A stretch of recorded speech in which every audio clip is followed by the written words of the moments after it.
Here, hello everyone. Facebook, LinkedIn, YouTube, and Twitter, I think, is where we are right now. So excited today. Like, if anything, I need to take a deep breath. It's been quite a journey to get to this point. 9 months in the making to get to this moment, to have my podcast launch today and be officially live. So I am full of gratitude and joy, and my heart is happy because I am ready to get my voice out there and really help make a difference and in a big way. And this is a way I can reach a lot of people. So it's live now.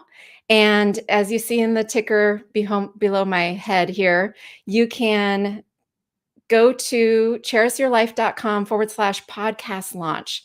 And the first item on there, number 1, it has a click here link, which will jump you to the podcast. And then there's a few other instructions so that you can, hi, Amy, so that you can participate in the podcast launch contest that I'm having. So it starts today, it goes through Sunday, but the sooner the better, because I really want to have a chance to rank in the charts. And, it's all about the first few days of the launch, how Apple Podcasts pays attention. And I would love to get more exposure and help more people. So, hi, Dunya. So, go to that link. You can participate and you can win an Amazon gift card up to $300 by participating in the contest. All you have to do is upload a screenshot of a review you write for my show. And if you can listen, there's 3 episodes that dropped today. They're very short. The trailer is only 4 minutes. And it's a really good one that tells you a lot more about me. So don't forget to listen to that one. Then the first and second episodes are under 10 minutes.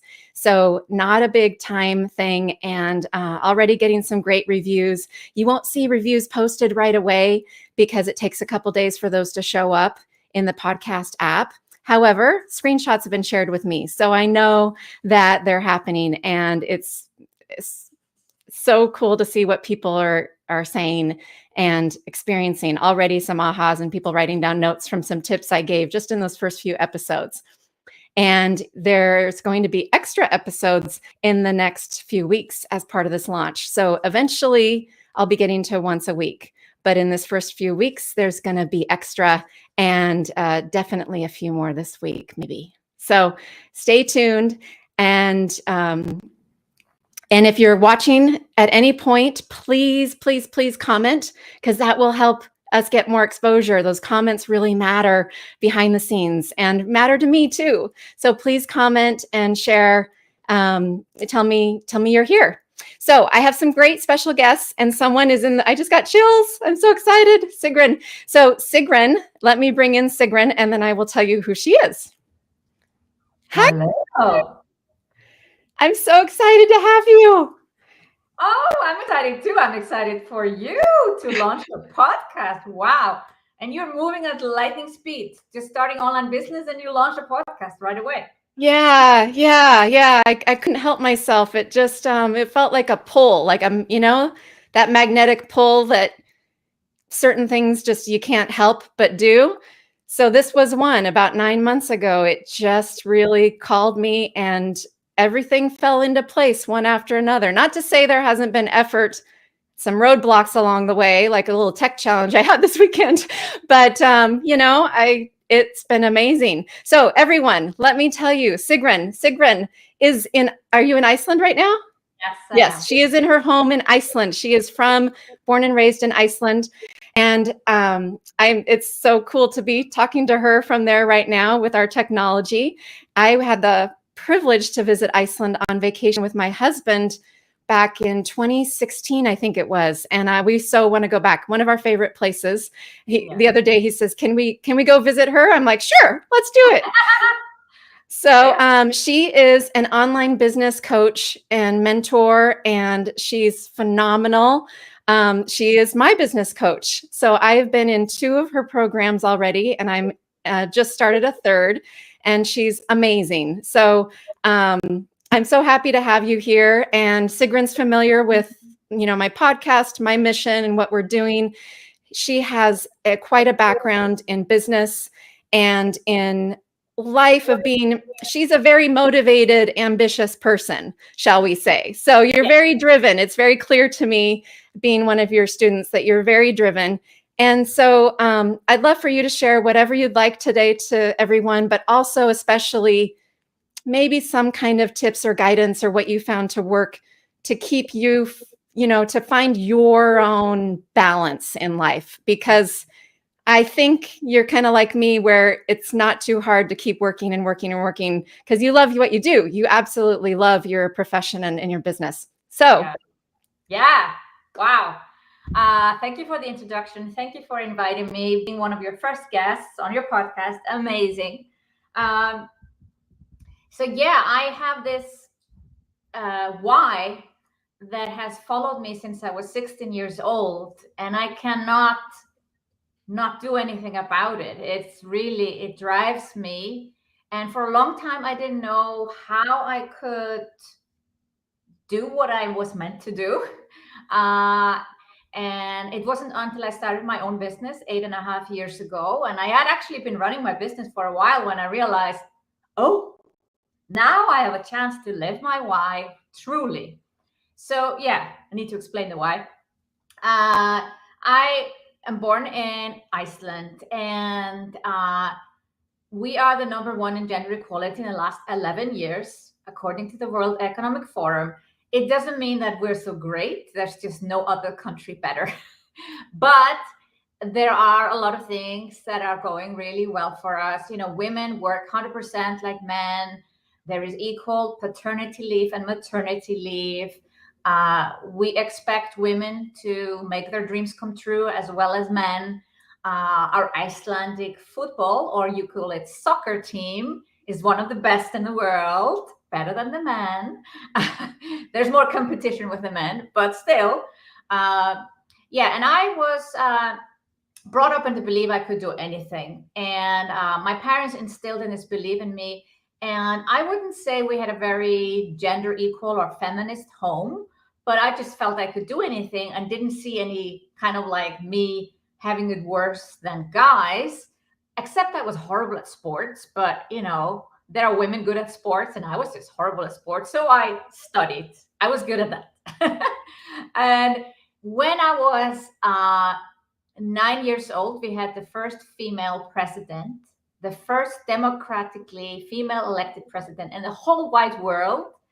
And that gave me a boost. And what really helped is that my mother took me to the home of the president the day after she got elected. And there were a lot of things. And I was following the news already at the age of 6. So at the age of 9, I knew what was the background of this woman. She had studied theater and French, nothing that you would think would prepare you for being a president. Typically, politicians study politics or law or business, but not anything like art. She was single, was not married. She had an adopted daughter. So there were all these things. Plus, she had just gone through breast cancer, and one of her breasts had been removed. And we knew all of this. And she was asked on TV how she was going to do this job. And then she answered, I am going to lead the nation, not feed the nation. And I was like, yeah, she's the best. And so since she could become a president, I truly believe that if I wanted to, I could become a president too. It wouldn't matter what I would study or do in my life, or whether I would be married or not married, or have kids or no kids. Anything was possible. So she was kind of the proof. But when I was 16 years old, I was doing a sewing course. I loved sewing and knitting and all that stuff when I was growing up, influenced by my mother and I'll just say, so with your accent a little bit, she's referring to sewing, not suing people. Yeah. So, yeah. there you go. So the machine. Yep. Stitching, putting fabric together. Not Fabric, yeah. lawyer suing people. Yeah, just to clarify for us Americans. And so at the age of 16, I was quite advanced and I wanted to make my own patterns. So if I would see something or have an idea that I could make a pattern and I could actually make the dress or coat or whatever myself and wouldn't have to go to a dressmaker and have it do it for me. So, and then I'm doing this course and it's at a dressmaker's home in the evening. My parents have to pick me up from high school and drive me right there. I'm there at 7 p.m. until 11 p.m. in the evening. And I'm there with my Coca-Cola. I don't drink Coca-Cola anymore. And I'm just listening to these women, and they are we're 8 in total, and they were in the 40s and 50s, so more my age now. And I had nothing to contribute. I just listened, and they all were unhappy about where they were in life. They had not made their dreams come true, and this went on for weeks, about 8 weeks in total. So I started to get very frustrated about why these women had made their dreams come true. And I was curious, like, why? And they would say, because they got married, because they had kids, blah, blah, blah, all these things. And I thought to myself, I am not going to become one of these women. And that was a decision I took. So I was like, okay, I'm not going to be the woman who complains in her 40s and 50s that she didn't do the things she wanted to do. And I realized that some of these things were excuses, like they could have probably done more than they did. But society accepts that women hold themselves back and put other people front. You're supposed to have your kids number one and your spouse number two and your home number three, and you're maybe fourth or fifth place. Oh, after your parents, so you're definitely fifth place. And women have to learn to think a little bit more egoistically than we are raised to do. And so I decided to always make my dreams come true. And I can say that now I'm 51 years old, and I have takes twists and turns in my life. I have 4 master's degrees. I've been a CEO, project manager, architect, all various things. I've just always followed whatever path I think should be next. And I have not thought about what other people think. For instance, when I studied architecture for 6.5 years and decided not to pursue architecture, I'm a licensed architect. I could design a house tomorrow if I wanted to, but I decided one day I didn't want to do it. And I want to interrupt just for a second there, because that is like a gem. In fact, I have a client that has been working through this last few years, letting go and of the guilt carried because she got a degree in something she actually didn't pursue. And I know that this is a common thing out there, especially for many women, but I'm sure many men too, and others that are, they just, feel like there's, because society puts on that expectation, you get the degree, you got to do the thing. Yeah. How dare you go spend that money and time and not pursue it? So I just want to acknowledge that and share for everyone else. Look, Sigrun chose to not do something with that, and she found something that made her happier, and she's phenomenally successful. And when I say successful too, I've been reshaping that word for myself. She happens to be financially successful because I know that she's shared that with us, because she's built a very financially viable business. And I know she's also successful internally because she's so passionate about everything she does and she just loves it. So I just want to comment about that. Yeah. And it's interesting. I think the reason I've often asked myself, why didn't I feel any guilt or any shame or regret of just saying, hey, I don't want to be an architect, and I moved on and did the next thing. I think it's this decision that I took when I was 16 years old to always make my dreams come true. So I didn't even question this. And I had a student loan that I was paying for many years afterwards. And I just paid it. And I was not in any regret, like, oh, I shouldn't have done it. I think we follow a path. And I think I benefit from my architecture study. I have now done the interior design for my new apartment. It's beautiful. I have a visual eye, so even for graphic design, and I'm building businesses now and not houses. So I think I benefit from it too. Yeah. Absolutely. So yeah, so I took this decision, always make my dreams come true. The second decision, I would never let a man stop me. So I remember I was interviewed once and they used this as a headline because they were kind of like, getting clickbait. She's never going to let the man stop her. And my poor husband was like, oh. But that also, I've been in 3 long-term relationships and I only married 10 years ago. That was the third one. And I think in the relationship, I was always evaluating, would this be a man that supports my dreams or blocks me? And that's why I never got married until 10 years ago when I found the man who is my biggest supporter, also my biggest critic, but it's because he wants to. Yeah. Isn't it wonderful? Yeah, I know Don will be the first to be brutally honest with me, which I go to him for. And he is my biggest supporter and loves me dearly and has been bringing me snacks and supporting me through this whole process and making sure I work out and making sure I take breaks and that I'm not overdoing it in this launch. So I know what that feels like. And it's really amazing to have that support. I think this is one of the things women need to focus on in terms of achieving gender equality, is that you have the right people around you. And that starts maybe with your spouse, because if you don't have support at home, it can be hard to build a business, especially for women. There was a third decision I decided to take, was not to have children. Now, I wasn't so into children before, but this episode was like, well, they're all using their children as excuses, so this must be true. Now, I know better. And I could have changed my mind, but I have never been, I like dogs. I don't like cats. But I got 2 bonus children 14 years ago.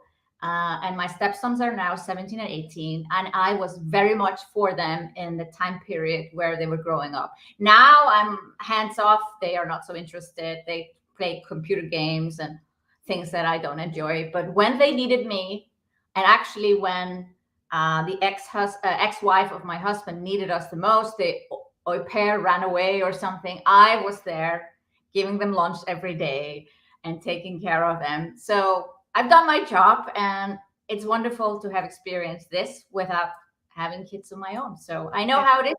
So halfway what it is to be a mother, I experienced a part of it. I've only ever had dogs. I similarly when I was a kid, I had no desire to babysit. And when I saw, like, if we were at a party or something, I was on the floor with the dogs. It just wasn't quite in my thing. And my husband's around kids all day, so he gets that fix helping them as in his profession. So I can relate to that very much. Yeah. And my dog right now is whining outside my door because I locked her out, and she's very unhappy about that. Yeah. And this is nothing women should be ashamed of or feeling guilty. And I think it's annoying. Now, of course, when you're 50 plus, nobody's going to ask you, are you never going to have kids? But this is an annoying question because, who knows why you have chosen not to do so. So I just was never that into kids. That's it. Not a bigger reason than that. And then I took a fourth decision, was to do my part in accelerating gender equality. Now, I didn't use exactly that word back then. I found accelerating gender equality way back later. You don't find your fancy words until you learn marketing and business. But I wanted to play my part. But I also knew I didn't want to be a politician. I felt politicians, as soon as you elect them into office, something goes sour and they can't keep their promises. And it doesn't matter if they're left or right, it just all goes sour. And I think I wanted to find a way where I could do something. And then I was 16 and, I wouldn't say necessarily I forgot about it, but just life moved on. I finished high school. I went to university. And, then I had a CEO job.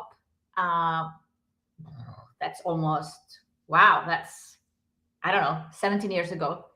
And then I felt I had something, because it's very unusual still, unfortunately, even in Iceland, for a woman to be a CEO. And I got a lot of attention. I was running one of the 100 largest companies in Iceland. So the reporters were after me every week. And I'm like, come on, interview me. And I was on the cover of a magazine, and they knew I had a motorcycle. So I came up with my motorcycle to the office so they could take a picture of this woman on a motorcycle that runs an IT company. And I knew I was not just doing this for my ego, although I like the attention, but in the back of my head, I'm like, hey, I'm a role model for other women. If I can do it, she can do it. And I started to think that way. And I didn't do much more than that. I was a bit involved in some clubs and things like that, networking a bit. But it was when I started this business 8.5 years ago, online business. I knew I wanted to work from home, be independent, not work for someone else. And then it somehow dawned on me suddenly, like, oh, now, I knew I wanted to work with women. That was kind of obvious to me. I want to help women. I don't think men need my help. They can get help somewhere else.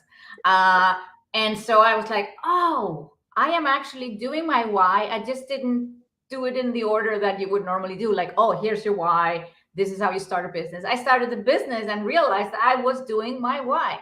So then I started to think, okay, that's the mission of my company, to accelerate gender equality through female entrepreneurship. Now, I could use gazillion methods. I have chosen the vehicle of online business because I find that extremely good for women. It has so many benefits. You don't need really any startup capital, very little. It's not like you have to rent a room somewhere. You can just do it from your home. And there are so many advantages in a low budget startup. You can bootstrap it. You don't need investors from the outside. And then the tech, the thing that women often use as an excuse for online business, has not completely vanished. You know it. You've had your tech challenges, but 10 years ago, it was completely different. You need to know HTML code and CSS code and JavaScript and all that stuff 10 years ago. And now you just click buttons. And so, yes, there are always some tech challenges, but they are minimal compared to 10 years ago. Oh, yeah. And then this community of women that want to help each other grow. I think that is just wonderful. And oh yeah, the people that you've attracted into your community are remarkable, and it's been so fun and global. It's been so interesting. I was attracted to, I found you through an Australian mentor, Denise Duffield Thomas, through her, and then you connected me to Anna Parker Naples, who helped me launch the podcast. She's in the UK. So I'm like doing this whole global thing with these fabulous people who happen to be women too, around the world, who are mentoring me and helping me along my path. And it's so beautiful how we have this global community and can reach each other and connect this way. It's really a blessing. Yeah. And then women can do business with women. Basically, sometimes I think about it, we can create our own economy a little bit on the side. Now, of course, we cannot do without the big companies. I still need a car to drive, and I still need someone to build my house and all these things, or create an Alexa. And I was setting up a security system from this cool company called Ring. Now I have everything on my phone. Yeah, we still need these big companies, but there is this new economy where we can build amazing businesses and just do business with other women. Yep. It's phenomenal. It's phenomenal. And it's been opening my eyes. I became licensed as a coach a few years ago, but to really enter the online space in the way that I'm doing with you and learning about has been so cool. And I've always, as a kid, my favorite classes were math and art. So I loved to be like super analytical. So that's kind of like the software side of me, like it just clicks and it's fun, and even and everything to figure out. And then the creative side and kind of bringing it all together. And I love that I'm able to do that and mold my business in such a way that I can create it however I want and still have it be have it be reflect me and still have the core foundations I'm learning from you of something to set up that can be scalable so that I can help more people. Because I really want to do that. I really want to help more people. Yeah. And I know I have my own why and my own story and getting it out there. So I'm just thrilled that I found you. So thank you. Thank you for sharing that. And thank you for saying that. Yeah. So I am excited that you have your podcast. I know. And Sigrun will be back later for a full episode later on. And I'm just so grateful that you were on today as my first guest and supporting me and so many people out there. You should check out Sigrun's TED Talk. It's fabulous. So if you Google Sigrun, Sigrun, if you see near her face, and TED Talk, fabulous TED Talk. And anything else you want to share or tell people on where to find you or anything you want to leave with?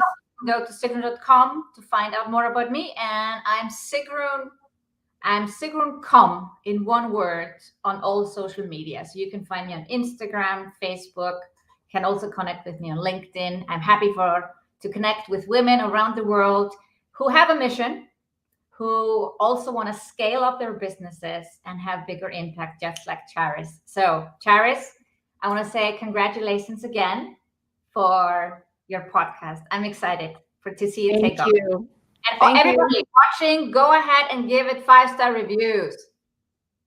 Yes, thank you. Thank you. And I just put Sigrun.com and her handle. If you heard me typing there, look in the comments. It's Sigrun.com and her handle on most social media is Sigrun.com.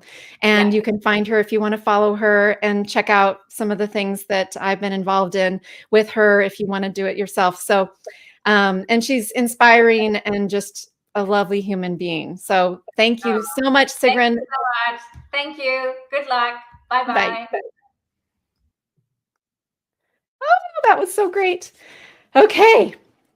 So, I just want to prompt you and remind you, thank you for people commenting. Please continue to comment. If you happen to be watching this, just please throw any comment up in there of a hello or anything, because it helps all these social media platforms, rise it to the top and tell people, hey, check this out. So please say a little hello if you happen to be listening. And I am thrilled, and be sure, go check out my podcast now at the link you see at the bottom or in the link in the comments, charisyourlife.com/podcast launch. The first bullet there has a click here link that'll take you to the podcast. You can listen, and then there's some instructions on that page, just a few steps of some things you can do to enter a contest to win an Amazon gift card up to $300 to make this all fun and get more exposure so I can help more people, get more ears on this. So my next guest, so we went like recent life of mine. Now we get to go back in the time machine to 33 years ago when I met this lovely woman. So let me bring in Amy Bowman, Amy Litchfield Bowman, for anybody who knows her from our childhood. Let me add her in now. Hey! So excited! I know. I'm so proud of you. This is such a good day. So thank you for having me on. I'm happy to be here telling people how awesome you are. I've known Charis for a very long time, and she's fabulous. So this is fun. It's fun for me. Oh my God. So Amy and I met when we were about 13 years old.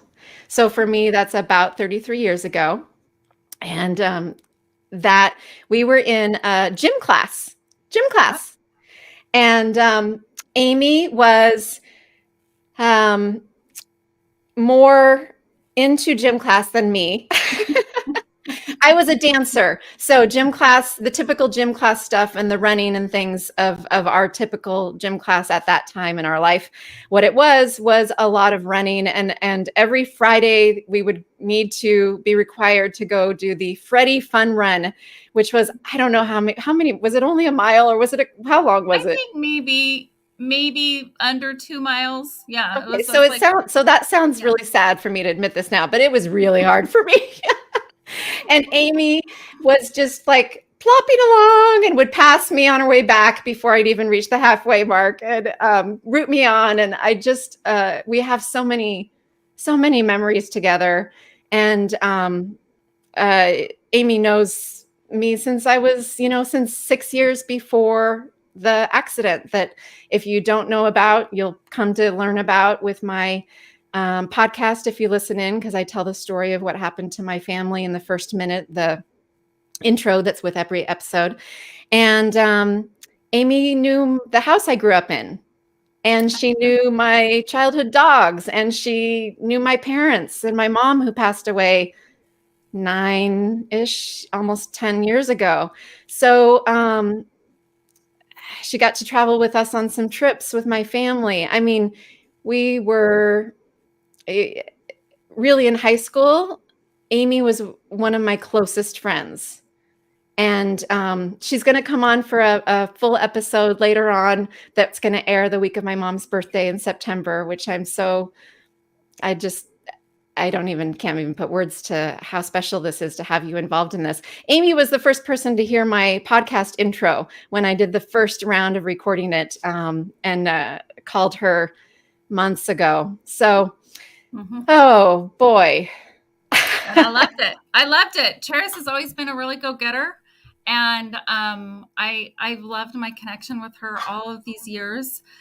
Something I've really enjoyed today when I was listening to your launch, I was so impressed. It carries the tone of her personality so well in not very much time. And I felt like for someone, I look at Charis as a seeker. I feel like she's always been, from the time I knew her as a younger girl, all the way through, she's always seeking to do things improvement, to do things better, to find things out about herself, to figure things out. She's really been willing to engage in the wrestle of life. And I feel like I'm so thankful for the wisdom that she shares. I feel like it's so concise. The things that you're willing to share with us are I always say bite-sized chews. Like, I like to take things in bite-sized chunks myself as I'm moving forward with things. And I feel like Charis does a really good job with that. Like when you explain the PQ reps and how you do things and how it can help you just shift your focus for a little bit and then redirect. And those are powerful things that can help us, all of us. I mean, by the time you've lived a little bit of life, all of us have had our own trauma, our own difficulties, things we've had to overcome. And so I love that the tips that she gives are things that are applicable to everyone pretty much in every situation. So that's something that I really loved about that. Speaking of your mom and dad, Paul and Diane were such influential people, have been in my life, and I love them. And I look at, the journey that Charis has been through, as their daughter. She's a phenomenal daughter, and there've been hardships in that family, and they're remarkable. And one thing I've learned about for myself, and probably when we do our longer podcasts together, we'll probably open and share up a little bit more about our own little personal journeys through some difficult things. But one of the things that I've loved about Charis and watching this journey with her is that she has emotional resilience. And that's something that I've learned in myself, that having emotional strength and resilience is probably one of the most powerful traits that you can have. And so I love that about her. And I love that in spite of difficult things that we have experienced in our lives and things I know that she has experienced, there's this softness, there's this growth, there's this fertile ground for continued improvement and growth and seeking and learning. And then not only that, but genuinely wanting to share that with other people. And it's beautiful. It's absolutely beautiful. And it's so true to her character for as long as I've known her, like 13-year-old girls, these young girls I met in junior high. This is so perfectly characteristic of what I have known of Charis her entire life. So it fits so well with what I really liked what Sigrid said about, the point you made about being an architect and then deciding, this is very useful and this was a great education for me, but I'm going to channel my energy moving forward in some different directions. And I look at that and I think that's what's beautiful, is that each of these different steps and things that we take in our lives and the things that we learn help us get to the point where we are today. And hopefully it's a better person. Hopefully we're getting better through all of it. That's the goal. So I just can't tell you how excited I am about Charis. Oh, one other thing I want to share. So Charis, when she was launching some of this stuff, she let me be her guinea pig with some different things that she was working on. And those things have really blessed my life. I have been going through some transitional things in my life where where you can feel flooded. It's like an engine and you just feel completely flooded. And there's all these different steps that need to take, or these actionable items that need to happen. And it's like, but just A, B, or C, like where do I go? It feels so overwhelming. And I feel like my weekly check-ins with Charis during this time helped me really formulate, oh, I'm going to do this. I'm going to do this. This week, I'm going to pull this out and I'm going to report on it. And it was these actionable little chewable bite-sized chews that I could do, which really helped my life progress forward. And so sometimes I think we can get in these little, it's like being in a traffic jam or just being jammed up, or a flooded engine, if you want to look at it that way. And we can be in this spot where it's like, I really feel stuck right now. And I just need that little push. I just need that little gentle push to love myself through it, because I feel like, we can be our own worst critic, and we can be beating ourselves up for being in that situation, or beating ourselves up because we're not moving forward the way we had wanted to. And, but this is okay. Let's embrace all that is. Let's accept what is right now, embrace it, and love ourselves and move forward. And I feel like everything that Charis is teaching, everything that Charis is sharing, and the things that she's learned is just that.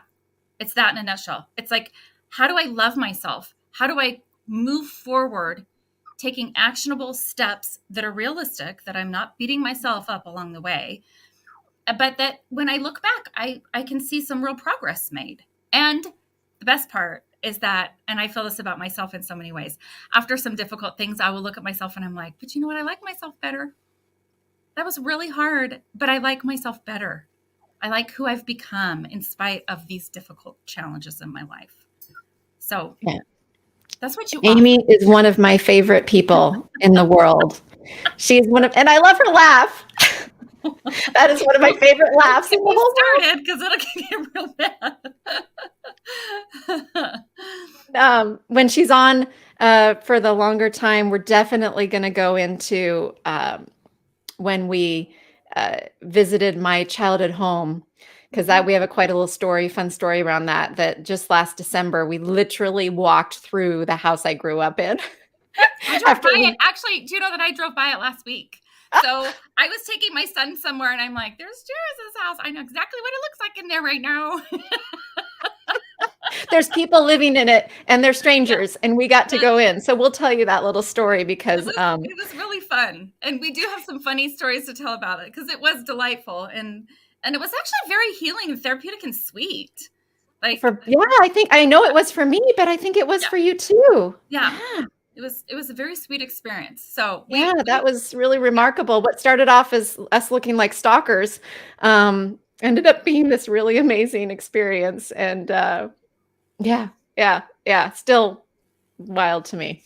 Yeah. Oh my gosh. Very fun. It was fun. And Charis is yelling out. This is just a little teaser. Charis is yelling out the window, "We're not stalking you." I used to live here when I was a little girl. She's like explaining to the man who's out manicuring his yard. And it was pretty funny. It was pretty funny. But he was kind enough built that house. I know. Oh my God. Okay. These are tears of joy. Earlier was tears of reminiscing, and all love though. Oh my gosh. I just, I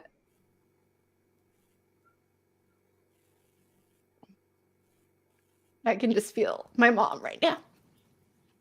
Oh, me too. Man, your mom loves you. Charis's mom is remarkable. Just so everyone knows, if you didn't get a chance to meet Diane, you totally missed out.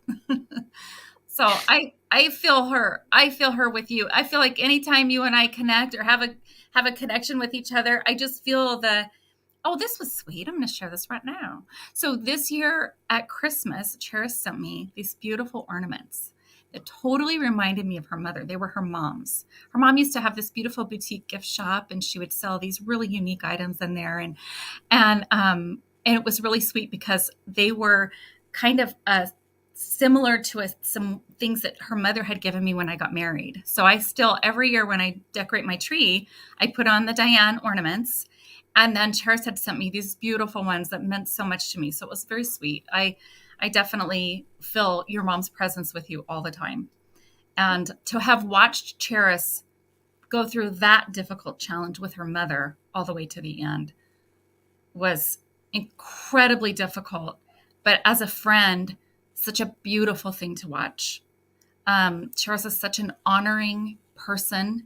And I feel like she was so honoring to Diane all the way until the end, even when Diane was in terrible shape and not well. And Charis had wished that she could have made different choices or intervened and made different choices for her. And I feel like it was beautiful to watch, Charis's love for her mom all the way. And Amy is one of the very close, dear friends that, she was so close with my family, not just me, that literally spoke to my mom when she was in hospice to say hello and goodbye. Yeah, I did get to say goodbye to her, and that was very sweet to me. Yeah. So I just, I know our time is kind of wrapping up here with you, and I cannot wait to spend more time with you in the future. A podcast with you would be a delight, We're doing it. We're doing whoever it. Whoever would be up for Charis and Amy adventures, you don't know what you're in for. But yes, so I'm so proud of you. Congratulations on your podcast. I feel like you add so much value and, like I said, actionable items that any person in any situation can take, utilize, and help them become a better person. And I love the idea when you think of busy to balanced, and I think each of us want to be balanced. And if we're not busy with our calendar, there's busyness going on in here or busyness in here. There's so much busyness in the world that we live in. And I feel like the things that Charis shares are so beautiful in helping us to receive a balanced approach to how we approach our own lives and situations that happen to us. And some of them we can create for ourselves, and some of them just are, and we got to navigate through it. So team up with Charis because she's awesome. Oh, I love you. And I get to see you in a couple of weeks. I'm so excited about that. Yeah, I have it marked on my calendar. The whole day is good. like Charis's day. So we'll make a lot more fun memories. Oh my gosh, Amy, I love you. I love your guts. That's what we always say to each other. Like, I love Charis's guts. I love her.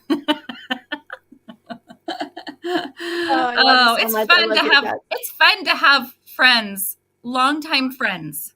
There's something unique about childhood friends where it's like we could go periods of time where we haven't talked and we can pick up tomorrow and be just like we were all those years ago. Like, there's something so beautiful about those relationships, and knowing where we both come from and how we're wired and how we think and our own challenges and struggles. It's a beautiful thing. I'm so grateful that I've had you as my friend for all these years. So grateful. It's amazing. And there's no words. Yeah. There's no words. There's no words. Yeah. Thank you. Okay. You got this, girl. Okay. You're doing it. Wow. Okay. We'll talk soon. Okay. Okay. Bye. Oh, goodness. Okay. Whew. That was a emotional one. Amy, we could go a handful of years without really talking a lot, and then just reconnect. It was one of those relationships, and we've been very much in touch in the recent year. And I love your guts. Okay. So if you're listening in, please, if you hear that any moment, please just shoot something simple in the comments, just a hello or anything, because it helps all the social media places, widgets behind the scenes to get this to be seen by, have more eyeballs on it.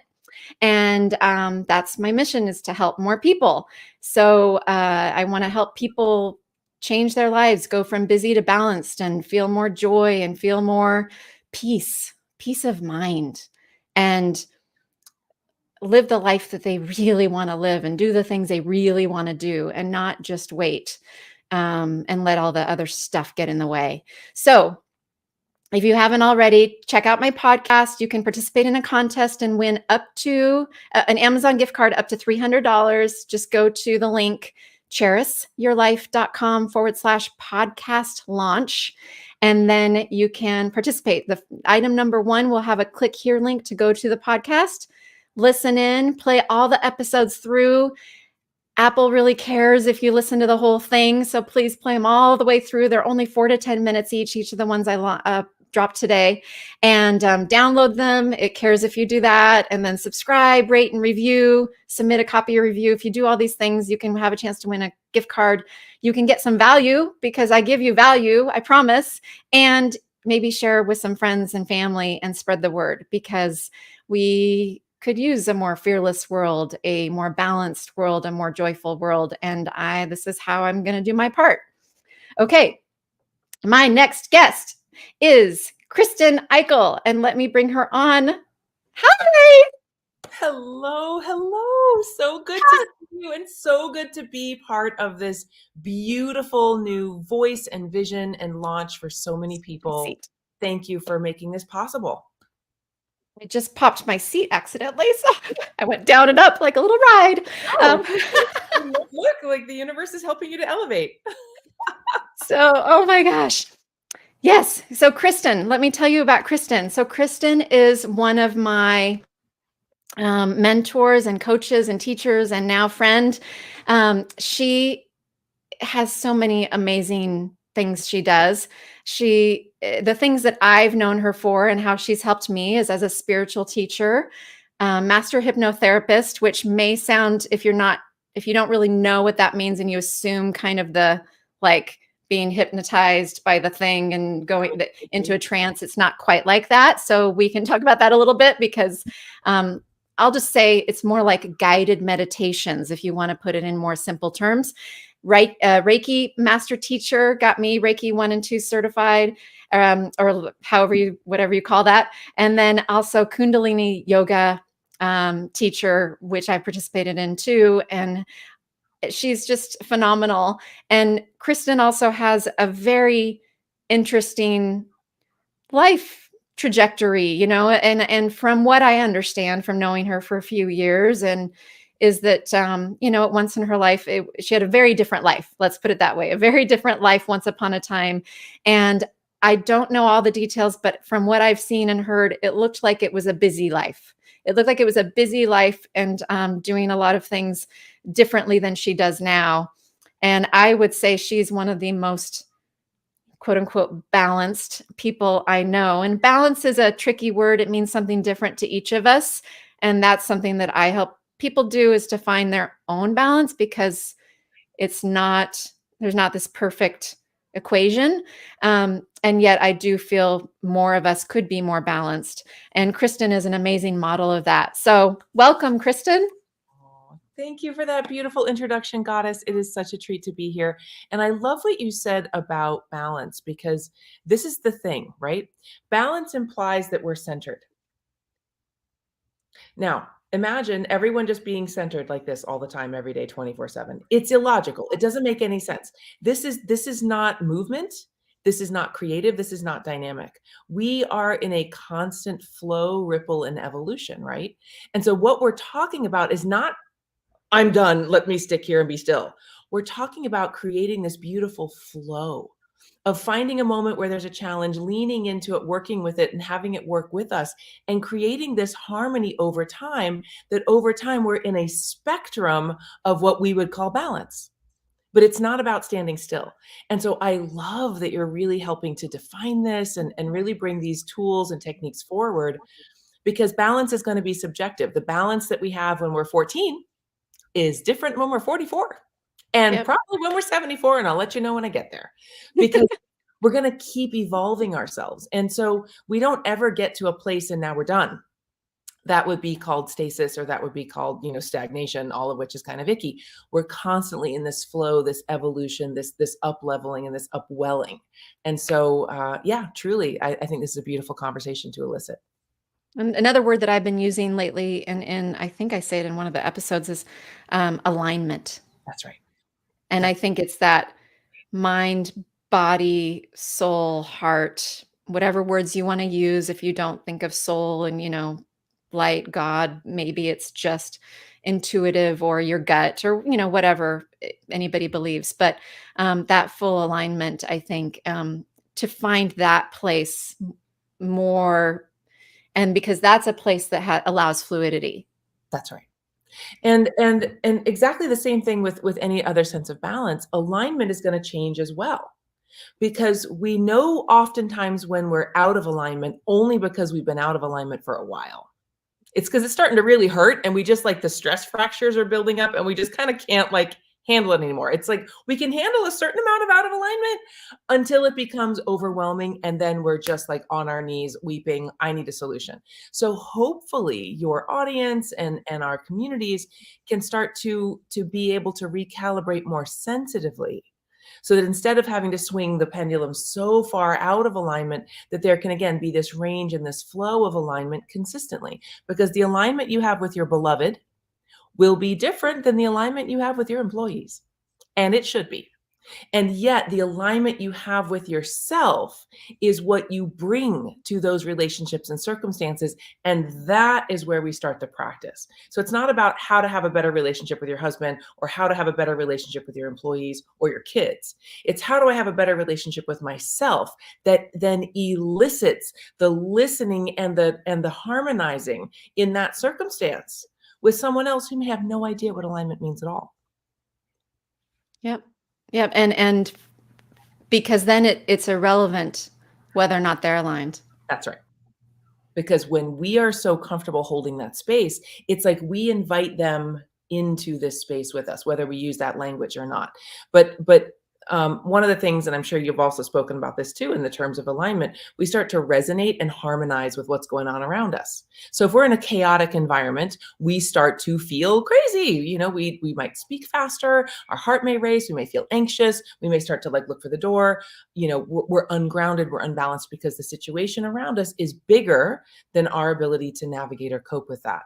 And so using these tools and techniques, like the ones that you share and the ones that are sort of really important for our communities to invite, helps us to regulate ourselves, become our own bubble of regulation, no matter the circumstances around us. So we are not regulated by the environment. We create our own environment and bring that and invite others into that. Yeah. And Kristen has been one of my mentors who helped me in the last few years navigate that myself, because there was still a big part of me. I've done some conscious work. Therapy for 20 something years, but then conscious in some other realms of healing and awareness and personal development and growth and whatever you want to refer to it as, over the last 10.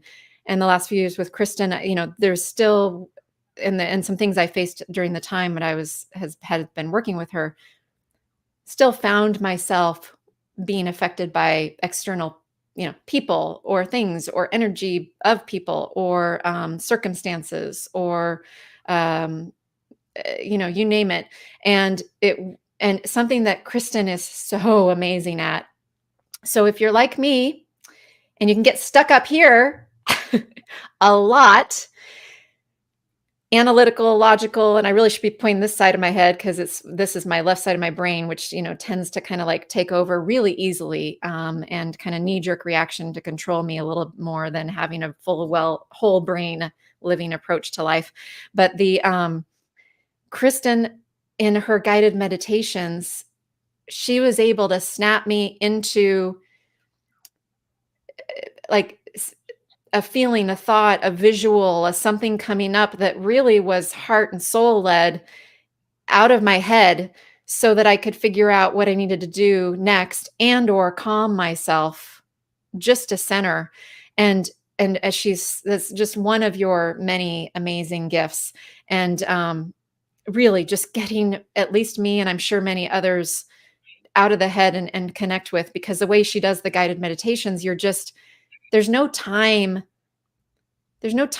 for your head to take over. Somehow she's able to like set it aside. So thank you for that feedback and that awareness. Part of what you're referring to there, which is exactly what you just said before, which is about creating the alignment. So when you, the coach, me, the coach, when we are in alignment, then what we issue forth is more in alignment, right? Automatically. If we're chaotic, we're going to issue forth chaotic, right? So when we're holding that space, and this goes for you, for any coaches, any healers, any sort of team leaders in your community, the more you can be in that sense of alignment yourself, the easier it is for you to sort of upload that in the community with you.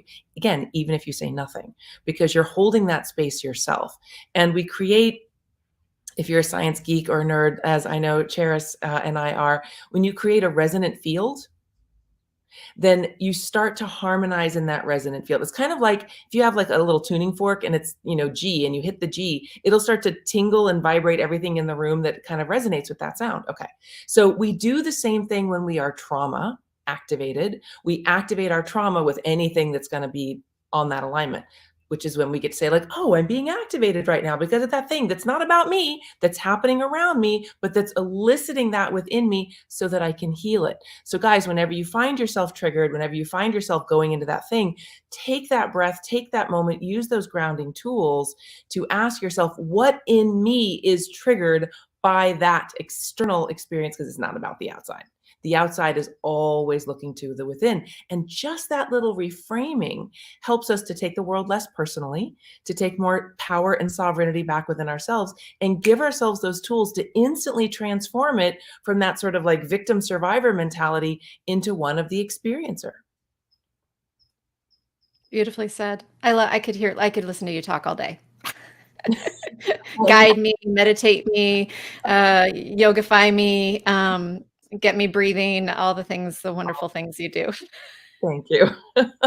Well, and it's absolutely a pleasure, because this is, kind of like a podcast. This is a conversation, and a conversation, whether it's on a healing level or whether it's on a mind entrainment level or on a heart entrainment level, it's always a conversation. And so when we show up to the conversation, bringing our full selves to it, we're going to have a richer, more interesting conversation than if we're there in the corner with our arms crossed, like, hey, what do you got? So when we show up and we open up and we receive, it's a much more interesting, rich dialogue, no matter who you're talking to, whether it's your first day with them or your last. Yep, absolutely. Yeah. And to that end, I also wanted to just sort of share, I have a little link that I shared with you before. Yes. Let me share that. I think I just have it in my pick. Let me make sure. Yep, I've got it right here. Here it comes. Yeah, perfect. Because one of the things, and this goes back into sharing that conversation, when we can start to really have that conversation with ourselves first, what are my motivations? What's driving me? What's really important for me? Then we have a better listening and patience with the world around us. If we're looking for the outside world to fill us, we'll constantly remain empty, right? So in this little offering I have, it's just a little ebook that I invite you to play with. It's just 5 questions to ask your soul. And again, like Charis said, don't get hung up on the word soul. That's not the important part of the title. The important part is 5 questions to ask your inner being. What's my motivation? Where am I? What's happening? And when we can root ourselves in this present moment, we're then not stuck with our stories from the past, and we're not making up a fantasy about the future. We don't go down any conspiracy rabbit holes or start looking for problems where they don't exist. We become really present, and we become responsible for ourselves in this moment, which then elicits a far greater opportunity for creativity or problem solving or just moments of pleasure with your sweethearts. And that link is in the chat, so you can link directly from there. It'll show up in Facebook and in YouTube, it looks like, and then there it is on screen too. So so grateful to you to provide that to everyone here today. And when you go to that page, you're going to see other options of things you can get to, but you can scroll over and see this one that says free, and you can click in it and then just enter your information, and then you'll have access. And I just did that myself over the weekend, and I'm excited to dive in. I know, something new for me too. So Kristen, I'm so grateful to you. I'm so grateful to Renee and Anthony. Shout out if you guys ever see or hear this, for introducing us a few years ago.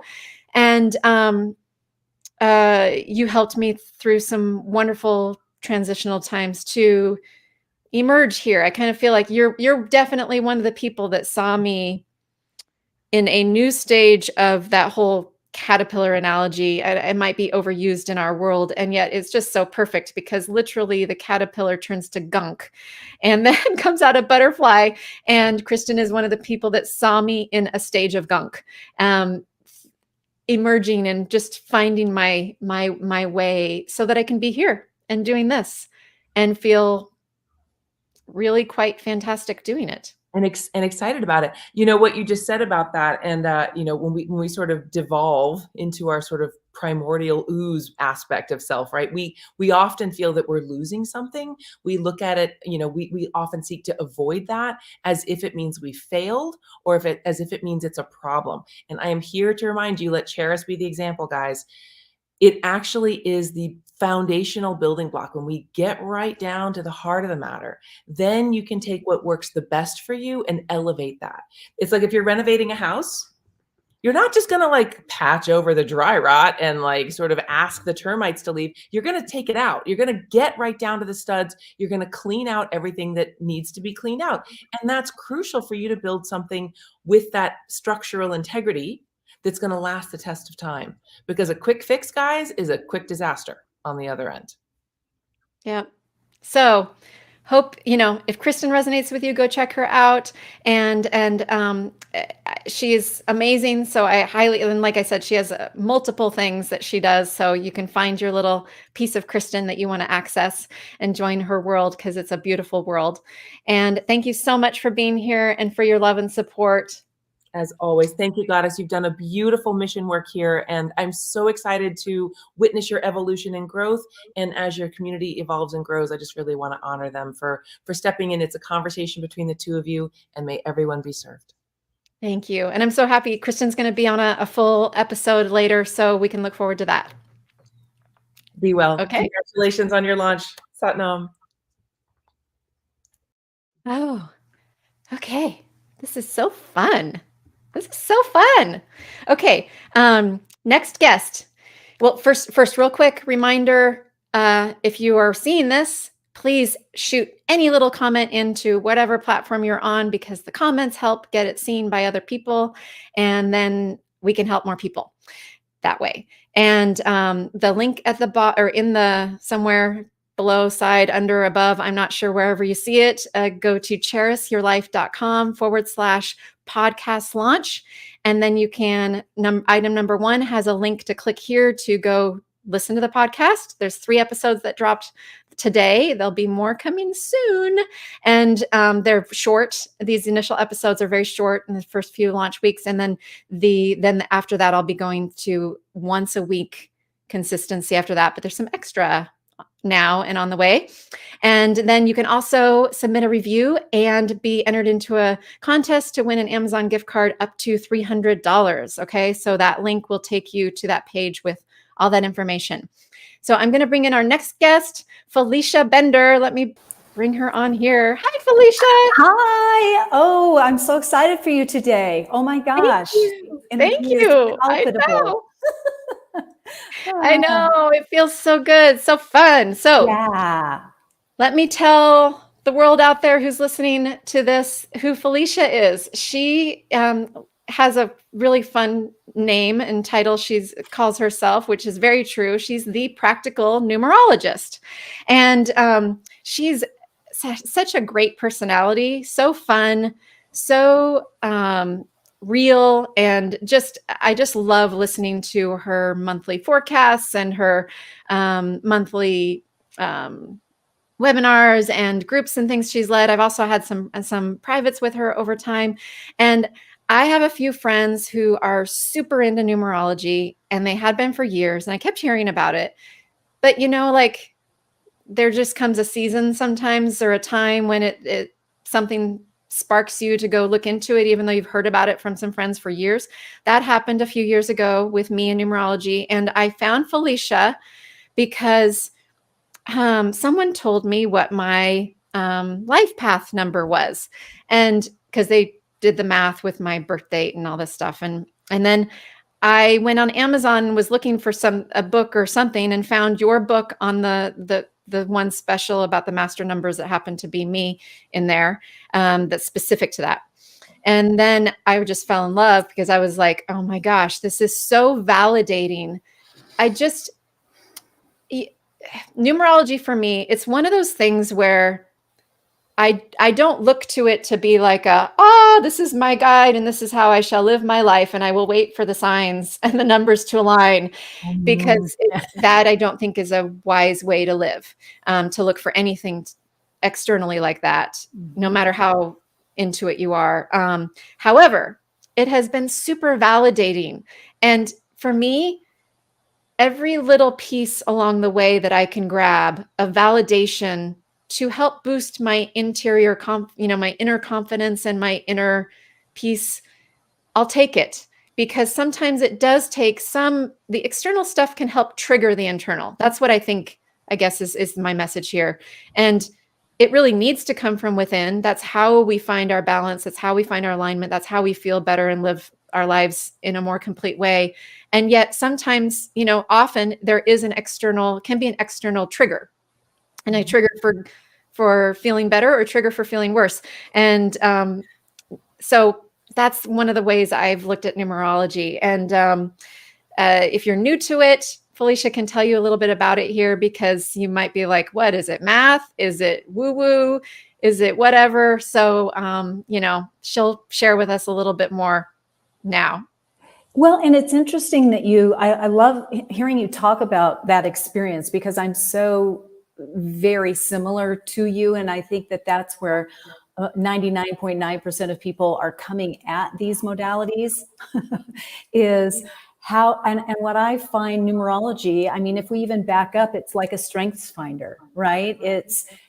To me, it's mapping your pathway. It's giving you a framework. It's allowing you to really connect in and key into, the way I always like to look at it is, what are the key themes to what I am here to do, what I'm learning. And so I find that, don't you, Charis, that before we kind of have these tools, number one, we kind of know it, but we always go the other direction, because we've been told, because part of the pathway is being told that is not you. Yes. Right. And part of the pathway is learning how to listen to yourself. And yet we also need teachers, we need tools, we need ways in which to do that. And so what I'm trying to say here, though, is that I find that it is a tool of validation, and it is something like Kristen was just saying, your guest you had on right before. It gives you a really great idea about what does drive me, right? And when you know that, things can really begin to fall into place, is what I find. And so numerology overall, just the kind of the 20-second, what is it anyway? Is it math? No, it isn't. I mean, you and I have talked about this. The cosmic joke about this is that I have a PhD in theater. I've done very pragmatic, practical things in my life. I've been in real estate. I've done all kinds of things. And so I was not seeking numerology. As a matter of fact, math is my most abhorrent subject. It has been my most anxiety-producing subject, literally from childhood. I cannot really express. I remember honestly sitting on the bed with my mother as a child when she was doing the flashing of the multiplication tables and all of that, and it would literally make me weep. I just, so it was that bad. And the only reason I bring this up is because oftentimes people are taken aback or put off, because math is usually not everyone's favorite subject. It was mine, but I know that was a unique thing. And you're not totally unique. There are a lot of people who do love it. Suits my numbers though, right? And it absolutely suits your numbers. And all I'm saying is that if you're out there going, don't want to have anything to do with it because I hate math. Well, I am testament to the fact that it really isn't math. There are very simple calculations. What it is basically is a language. So it is like a code that we'll talk about. But basically, the type of numerology that I practice comes from Pythagoras. You were paying attention in math class. I was not, but the Pythagorean theorem of geometry, right? Same guy. He was, around 500 or so BC, Greek mathematician. He was really into all kinds of things, into astrology, astronomy, into music, sound, tone. And all of this really plays into the art and the science of numerology, which is based on this idea that numbers carry with them not only being able to count a quantitative value like 1 apple, 2 apples, and so on, but it also, each number carries with it an influence, information, this vibration, this frequency. And it's a little bit easier to, I think, kind of willingly suspend our disbelief at this point in our world where everything is so, we have such, technology is so much part of our day to day. And so it really is code. And I like to talk about it in terms of numerology is going on all the time, whether we know it or not, whether we understand it or whether we believe it. It's kind of like gravity, kind of like cell phone reception. And yet, for instance, if you're walking into a room and there's Morse code going off, someone's sending a message in Morse code, da, da, da, da, da, da. If you don't know Morse code, you're kind of like, whatever, it's just static. And yet if you walk in and you know Morse code, you know the information that is being relayed with that. So and I want to interrupt real quick because you said code. What is allowing us to communicate right now to everyone and see each other right now is literally, and you all probably heard this before, zeros and ones. Yes. Right? Zeros and ones, like as a language, as a code to take those numbers and turn them into, to see our faces and to hear us right now and to see everything and get your little blips and beeps and things on your devices. So, I mean, the fundamental, the scientific basic, technological magic, right? Zeros and ones.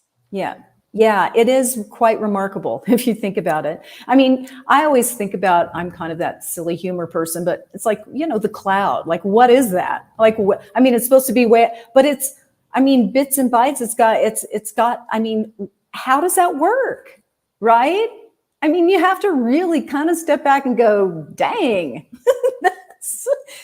there's a lot going on there, that we can't even qualify in our brains. So to me, that is just a basic kind of that is what numerology is overall.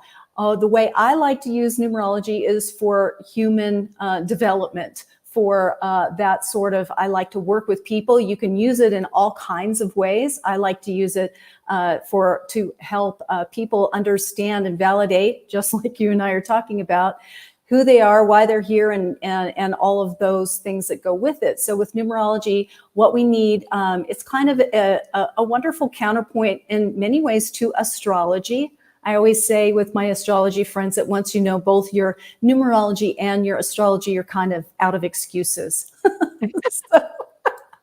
Well, and will tell if anybody's out there's into numerology, so I'll just save you the time to go figure out mine. My life path is an 11-2. Yes. So I'm an 11-2 life path or an 11. Mm-hmm. But if you know numerology, you understand why I'm saying 2 -2. And but then I have a lot of 8s in my numbers, a lot of 8s that are really strong. And so, Felicia is going to be on a later episode as a full episode. And we're going to go into my numbers and share with you more about how this related to me, how it helped me understand. And then you'll learn, you can learn more about yourself too, if you're interested, because it's kind of fascinating.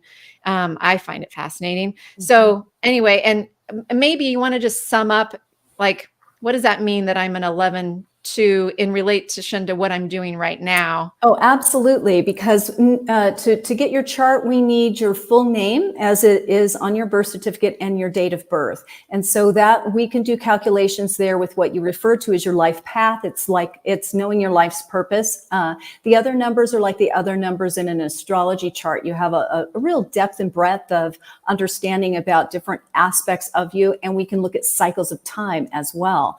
And yet as a life path, your overarching purpose in this life, the 11 is a master number. It's kind of that number of spiritual illumination. It's a person who's very loving and very into the relationship, emotion, intuitive aspect. And yet the double one brings a lot of leadership, a lot of innovation, and a lot of that sort of very dynamic business orientation to it. And then you double up on the 8s, which is the business and finance number. So oftentimes when we look at the full chart, you can see how that can even, edge out certain things and take a little bit of precedence when you have double up of that energy. But yes, absolutely, in terms of you doing what you're doing now. And it's fantastic. And in my time with Felicia, I've looked back, because it's more common that, and I know she does this way because she shared with me in her personal life too, tends to look retro, like look backward at some dates and numbers and things. And then I'm telling you, you can't make this stuff up. I mean, it's just pretty wild, some things that have happened, and the day and the date they happened on. When I look back and mark some very poignant dates in my life and years, and like this year is a 4 for me. It is setting up systems and structures and getting things put together and such. And like, what am I doing? I mean, that's exactly what I'm doing. Getting this ready and launched and all the pieces behind of it. So it's very, it's just, I mean, you seriously can't make this stuff up is what I always say. Although I usually say it with a slight explicit in there. I'm being PG right now. I'm being PG right now. You can't make this bleep up is what I often say to Felicia when I'm talking to her.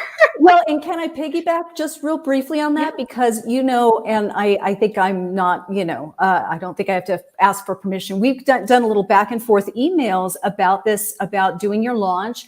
And you had to do some technical problems like 3 or 4 times doing the links. That is also a 4.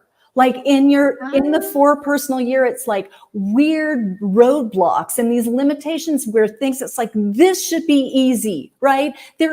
Why is this such an issue right now? And so it's so fun in many ways. If it really resonates with you with the numbers and you get more adept with it, you can kind of get some humor out of it, because it's like, of course, this is happening this way in my 4 personal year, but gosh darn it, look what we're going to get at the end of it. And that's the thing about the 4. It's the results, that hard won, endurance laden at the end of the day, sitting there going, whew, okay, but look what happened, right? And look. Yeah, I'm already feeling that way. And let's see, July 5th. So a little over halfway through the year. And yeah, I'm like, what has happened here? A lot. And it's felt, I don't want to say easy, but full of ease. And on point. I think it's when you're in alignment with that flow of energy and you have the right attitude around it, right? It's like, because you are a person, this is what I would say also, is that you are no stranger to this. You have the double 8s. You are a worker bee. That is the way that you engage with life anyway. Some people who would be in a personal year who weren't quite as disciplined or, in that aspect of their character could have a little bit more problem with that. So that's the wonderful thing about looking at how it aligns with who you are anyway, and how to really, really optimize it and make the most out of it in any given personal year that you're in. It's so much fun. So Felicia will be back, and how can people find you and check you out if they, and I maybe I'll type in here your website. Yeah, that's the portal for all things for the numerology curious. It's FeliciaBender.com. Free forecasts there. There's a YouTube channel, so videos about your numerology, all of those things. So if it's something that you're curious about, there's a lot of really good, and free resources at the website and beyond. So, and it's free to go figure out your life path number if you want to go do that. And that's really fun. And if you know someone's birth date, you can actually look up theirs too. So it's super fun and easy to look up. The life path is easy. You don't need their full name at birth and all that stuff, but just the birthday. So I invite you to go check it out and see if you want to learn more. And Felicia's super fun to follow too. Really, I love her sense of humor and the way she presents everything. So thank you so much for being here today and supporting me, Felicia. Absolutely. My pleasure. Congratulations. And I look forward to more. Okay. Thank you. Oh, so much fun. Okay. So reminder, if you're seeing this, pop a little note in the comments because it helps us get more eyes on it and ears on it. And let me take a drink here. My next guest is another cherished mentor and coach of mine. So let me bring her on here. Vicky Garcia. Hi. Yay! We're here. Oh my We're God. here. I'm doing this. I'm gonna just give you a caveat here. I'm actually a little weepy for you today. Like, Oh, yeah, it's a big deal. thank you. Thank you. I'm overjoyed. Thank you. Thank you. Let's not do that. Well, we can do a little. We can do a little, just as Oprah says, not the ugly cry, right? Exactly, not the ugly side. I'm really, truly excited for you. Thank Congratulations. you. Thank you so I much, know Vicky. what it took to get here. Yeah. Yeah. So everyone, Vicky is an amazing. I'm so blessed to have all these amazing people on today. She is a coach and mentor of mine who I met through my coaching certification program, Fearless Living, and the Fearless Living Institute, because I am a certified Fearless Living coach and a certified Fearless trainer. And Vicky is up a few levels from me. She's a master Fearless Living coach and trainer. She's been doing this longer and has this wonderful way about her where she has coached me through some challenging moments in my life and through some transitions that again have gotten me to be able to be here today. And I think one of the phrases I used when I was working with Vicky, something that I came to feel was finding a place of calm confidence.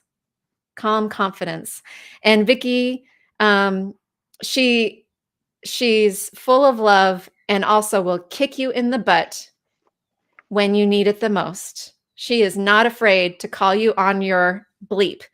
I'll just say that, which is fantastic for me. And so that is a little bit about Vicky. Vicky also introduced me to two things. One, positive intelligence, which is also something that I am trained in and integrate into. If you listen to the first few episodes of the podcast, I actually talk about PQ reps from positive intelligence in one of the first episodes. So thank you, Vicky, for introducing me to that world, which is a fabulous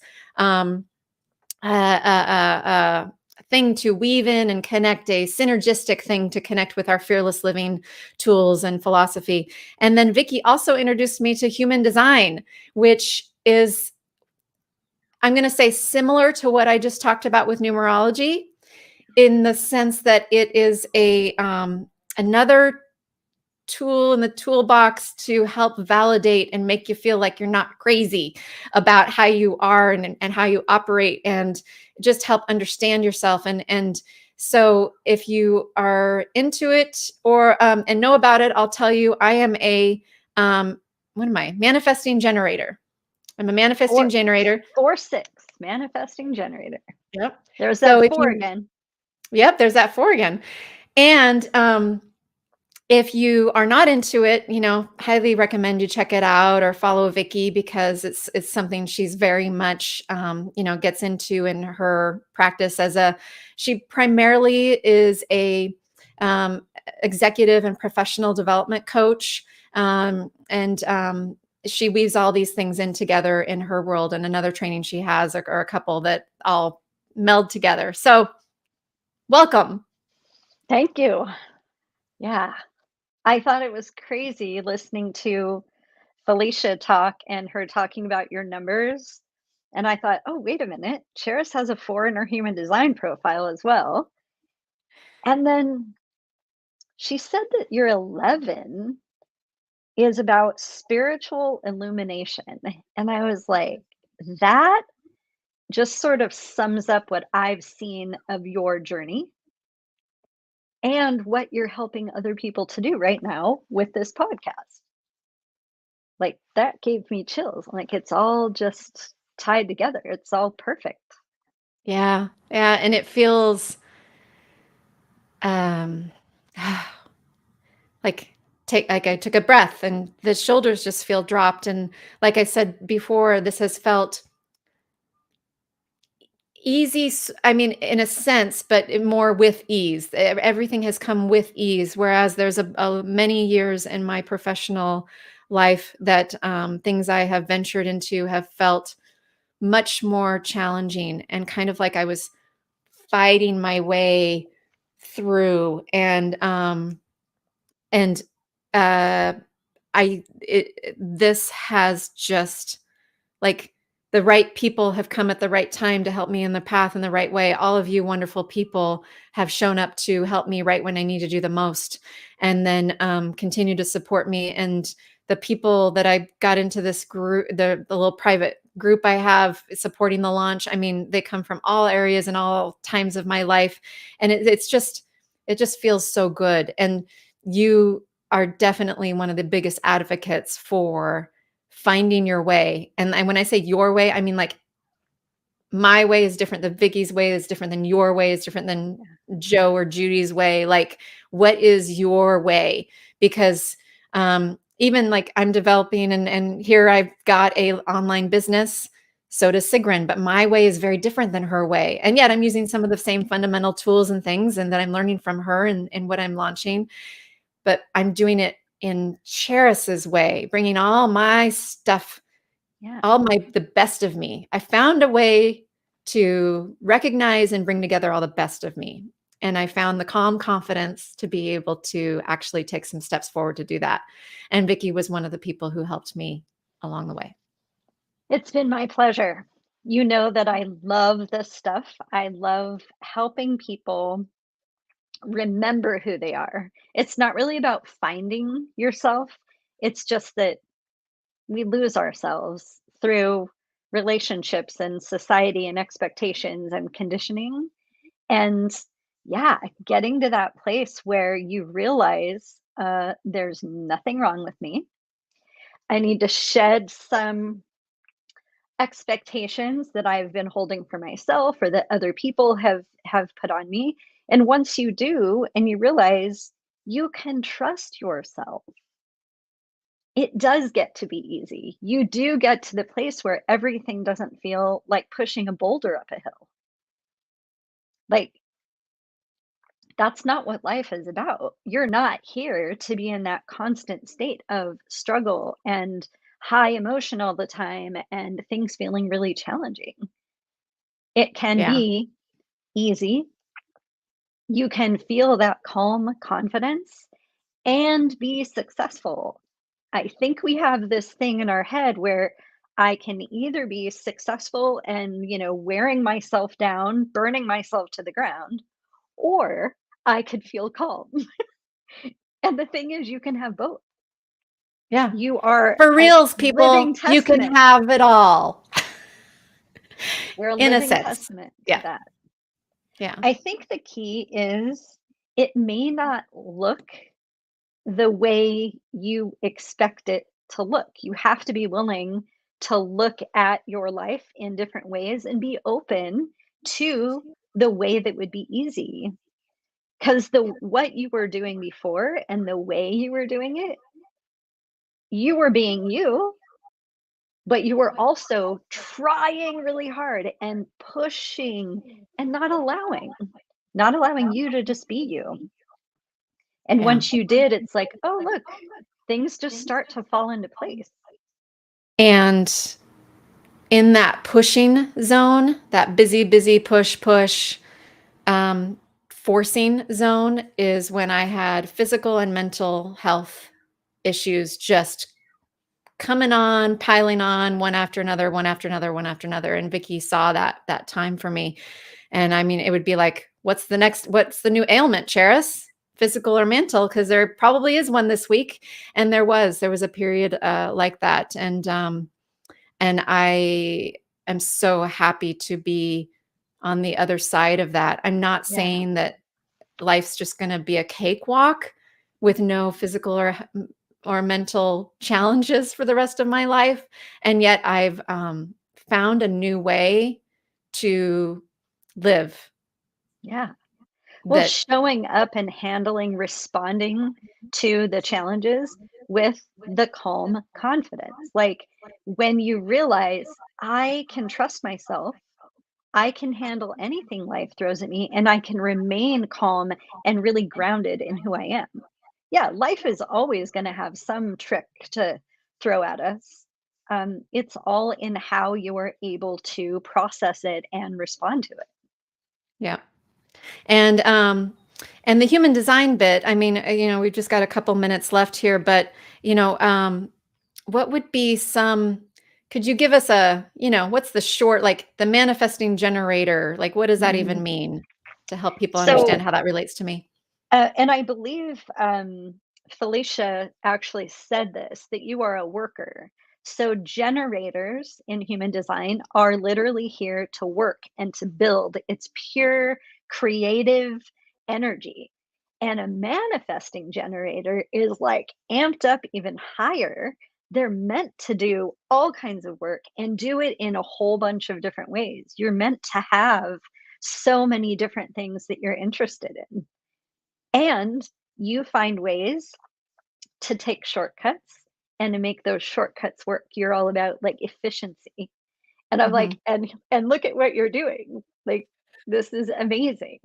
This fits perfectly into your type and your profile within human design.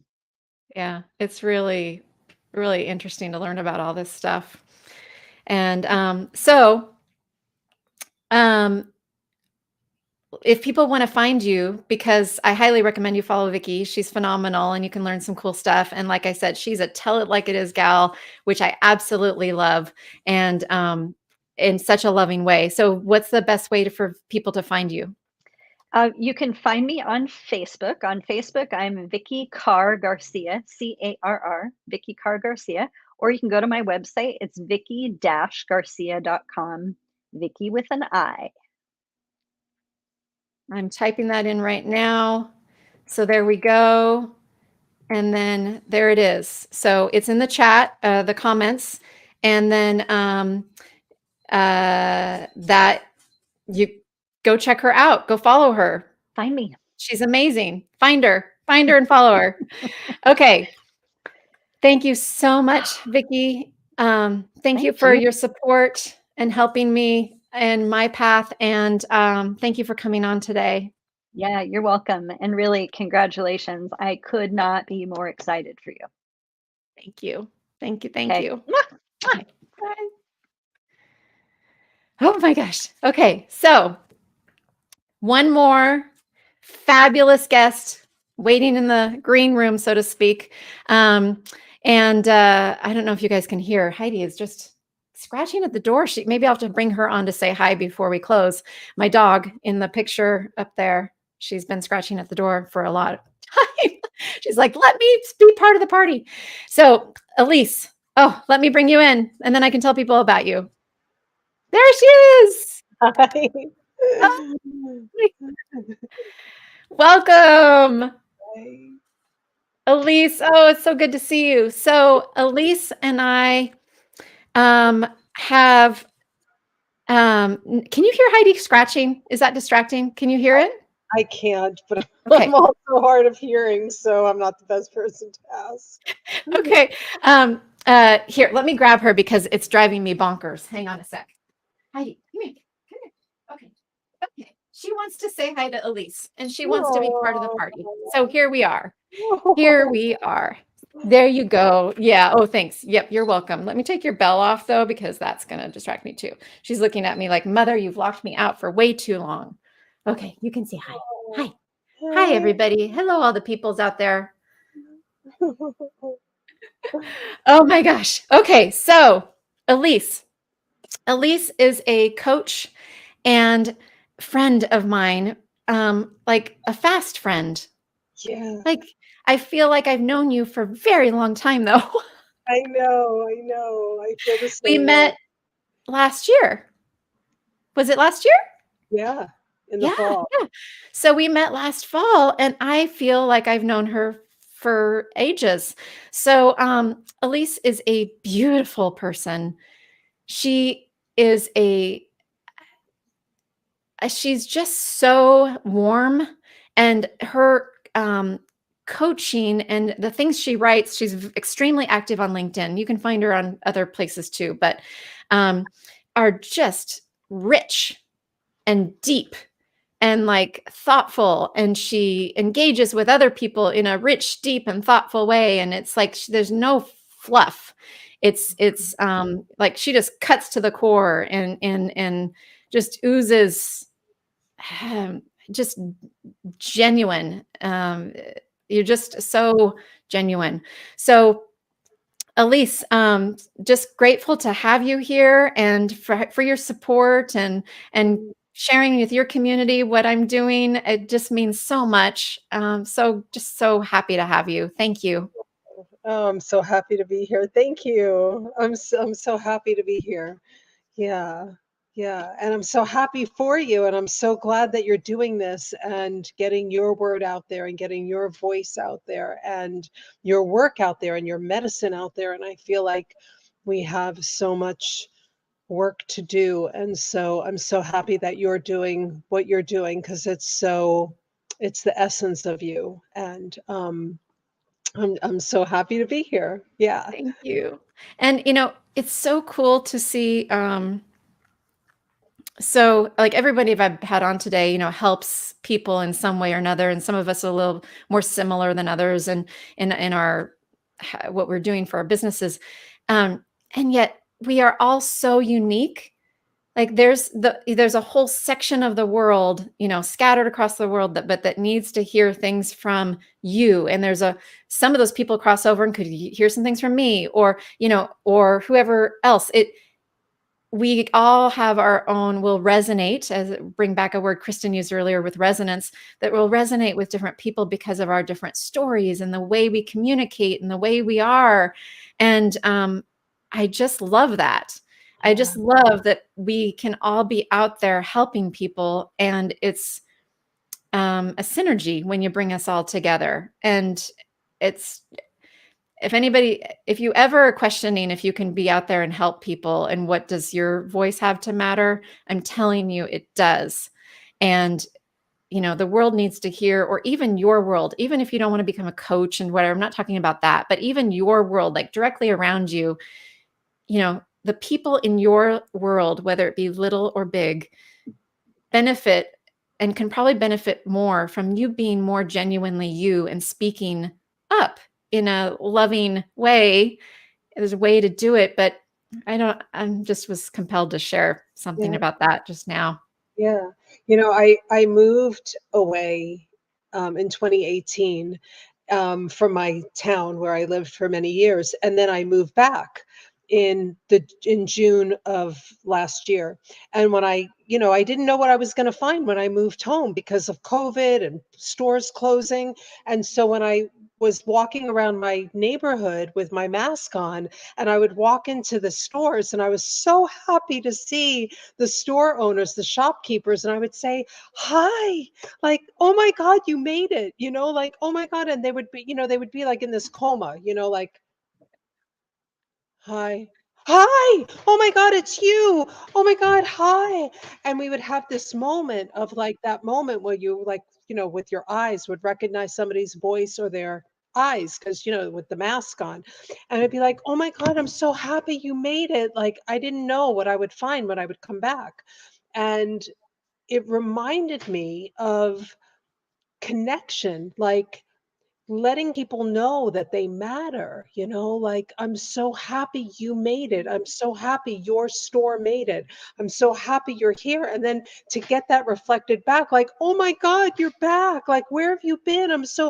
I thought you sold your house, or I thought you like, no, I kept my house. I moved away, but I'm back. And that joy of like remembering somebody and them mattering, and then that spark of like magic that you have with another person, it just reminded me how much we all matter, we just matter. Yeah. And you can give that to somebody in an instant just by noticing them, like it's it doesn't take that much. It really doesn't take that much. And I notice it, on social media when you read somebody's post and you connect with them and you notice them. You notice there's such a currency, there's such a frequency in noticing somebody in your crowd, in your feed, in your audience, that makes such a difference to people, to be noticed, to be recognized, to be validated in their thought. Whether you agree with them or not is not the point. It's just like, I see you. I like when somebody doesn't agree with me. I don't need 20,000 people that go, uh-huh. Like, it's nice every now and then when somebody goes like, actually, no, I don't agree with that. It's like, tell me more. Why I is saw you eloquently respond to someone who didn't agree with you on something on LinkedIn the other day, and I was like, "Well done, Elise." yeah, It was yeah, yeah, and I felt that. I felt your I mean, I knew that you were being genuine, and I was like, "I hope this person gets what she's like she was making a stand for them. Like, yeah, you go be you and you believe and you that's great." It was just and not in a snarky way or anything else. It's just so fantastic. I mean, yeah. Elise is so skilled. It's like I shouldn't say skilled. It's a gift. It's a gift you have to recognize people. It's a gift you have to see what they're trying to, what more than what they're trying to say, what do they need? Thank you. Yeah, that's so beautifully put. And I think so much people do want to be seen, and not everybody is going to be a content creator. But, for people to write comments and to share in the conversation. And I think, having been in, I was in management for 30 years. And, one of the things that I learned as a leader was, if you have one leadership style, it's like, okay, this is just how I lead. But, it's like, I think of plants, like not everybody waters the plants the same way, right? It's like not every plant needs the same thing. So some are cactus, and some needs the sun, and some need different things. So it's the same thing with people. Not we're different. We all need different things. So back to what you're doing, I think it's you sharing your story. I hear feedback. Do you? Yeah, a little bit. Yeah. Well, I have my phone off, so I It's just gone now. I think we're yeah. good now. Yeah, I love what you're doing because, back to what your podcast is all about, which is about balance. I hear it again. I don't like it. I don't like feedback. I mean, I do like feedback, but not not this kind of feedback. But the balance piece is so important, and I just love what you're doing. Having been out of balance so many times in my life and leaving, I'll tell you, leaving corporate and thinking, I know what I'll do. I'll become an entrepreneur and I'll have balance. No, no, I got more out of balance. Yeah. Yeah. Yeah. I've been there many a time, many a time. And it it took learning some things to figure out how to be an entrepreneur and have some more balance, and be a human being and have some balance. I mean, for sure, and find what that means to us, because what it means to you and me is probably a little different. What it means to us compared to other people is going to be different. And, I know you, like me, really get passionate into what you're doing. You're a passionate entrepreneur and passionate about your clients and your work, and commenting on social media and being part of the conversation and encouraging others to be part of the conversation in the world, and all the things that you do. So, like, what do you do to find your own sense of balance and not let that carry you away in any unhealthy end of the spectrum for you? Well, I had to really have awareness about, like, am I happy? Am I enjoying this? I mean, I have hours. I have, sometimes just because you can doesn't mean you should. I heard Dan Bolton say this, just because I can work whenever I want doesn't mean that I should, right? Just because I can make my own hours doesn't mean that I should just work whenever I want, get up whenever I want, do whatever I want. So I actually made hours, and I work 8 to 12. I'm available for my clients from 8 to 12. And then after that is my time. And because what I noticed is that I was working all of the time because I could work whenever I want. So what I did was I worked all the time. I was working way more as an entrepreneur than I ever did as a corporate person, because I could work whenever I want, which meant I worked all the freaking time. So I literally, I decided that I had hours, and my hours are 8 to 12. And my clients now know I'm available to them from 8 to 12 every day. Well, Monday through Friday. And I take the weekends off, and I literally, and I am so much more productive. And what do I have? I have balance. And I tap into, how do I feel? How does this feel? Because we're human feeling beings. And if I tap into how do I feel, I'm always on the right path. That is, I want to let's, like, flashing lights, call attention to what she just said. You need to tap into how you feel about things you're doing in your life. How do you feel?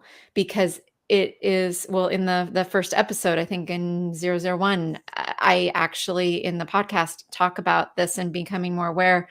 Um, it, you may think you know how you feel, but, like, really, how do you feel? Because there's the body feeling, then there's the emotional feeling, there's kind of the heart feeling. There's all these pieces of feelings that are talking to you.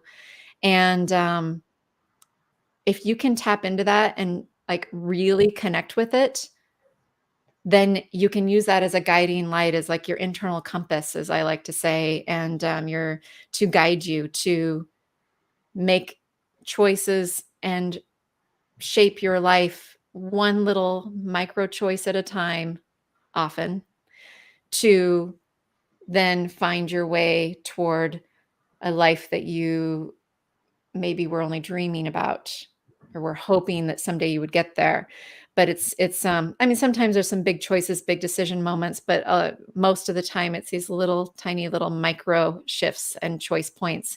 And if you are not fully connected with how you feel about things, then you have there's no place for you to know which way to turn. There's no, like, that's the roadmap for you. And if it feels icky, you might be able to change something about it, and or change it or stop doing it or whatever it is so that you don't feel icky. Like there's options. It's not just throw the thing out of your life, but I think it's just really important and something that I talk about in one of these first episodes. So I wanted to like throw it out there for people to really take it in. Yeah. And I think also, I know I've done it. I hear clients do it. We make stories up. We make scenarios up. It's like, okay, but does that exist? And it's like, no, but I think. And it's like, but does it actually exist? It's like, no. Okay. Okay.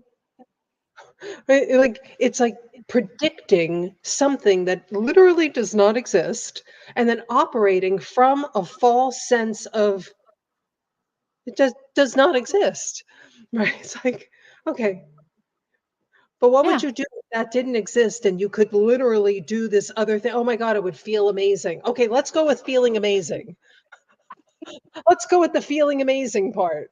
Okay, but what might happen? It didn't happen. That did not happen. Yeah. Has it happened yet? No.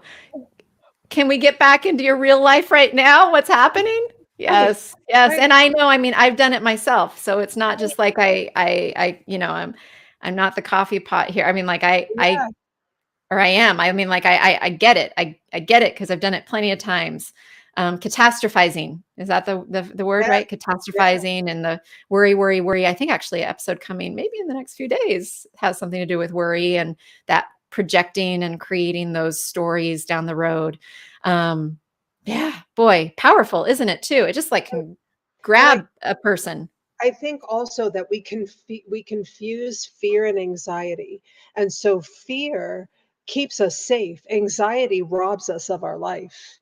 And so when we live in Ooh, a state of anxiety, of like, well, well, this could happen and this could happen. It's like, okay, none of those things exist. Literally, none of those things exist. So you're planning for anxiety. You're planning for things that don't exist. You're literally planning your life for a state that does not exist.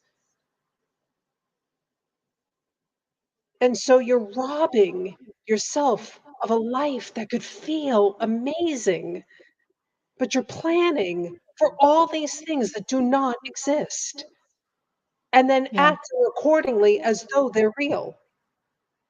It's like I see that now. It's like, okay. And so the beauty, the power move is to let somebody into that life with you.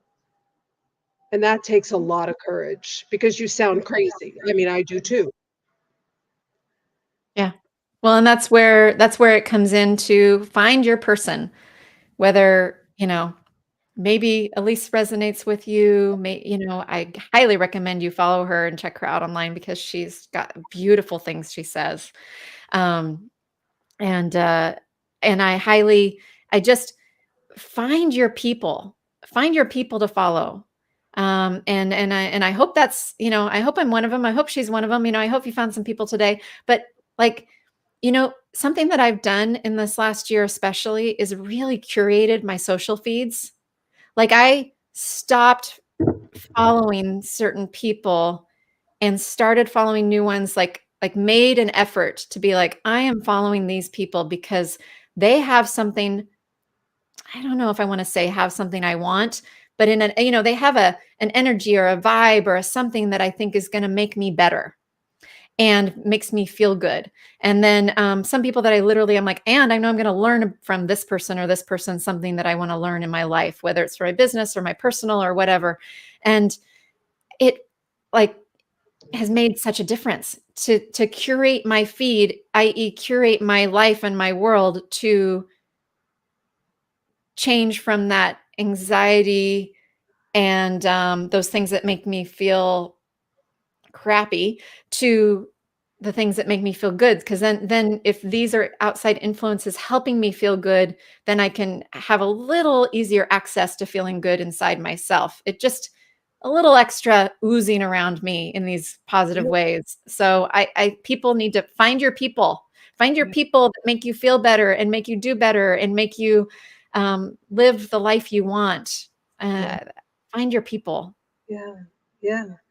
Yeah, because we're on a quest to calibrate to our dreams, to the removal of resistance to what we can't have so that we can have what we came here to experience. Why Oh, not? great words. Calibration. Yeah, that's another one to relate to balance. It's that constant calibration and just finding your way that it allows for some movement. It's not just a set it and forget it thing. It's a fluid life we're living. And it's a constant journey. Yeah. It Yeah. feels so, I can tell you from experience, in a prior version of me would have been super anxious, possibly even had some panic attacks leading up to today. And I did not. I did not. I was not anxious. I was not worried. I mean, and I hit some technological hurdles this weekend with a few things that Felicia alluded to earlier that were just like felt out of the blue and very challenging. And yes, they were frustrating. Yes, I was like frustrated and I needed to navigate them and all of that. And yet I did not feel that frenetic, flurried inside anxiety and like, holy crap, is this going to work? And am I going to screw this up? And are they going to be so annoyed because I'm sending them a new link for the third time?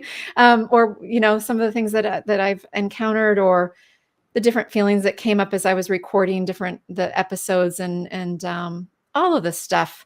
But there's not been that anxiety. And Yeah. oh, it feels so much better, doesn't it? Of course. Well, because here's the thing.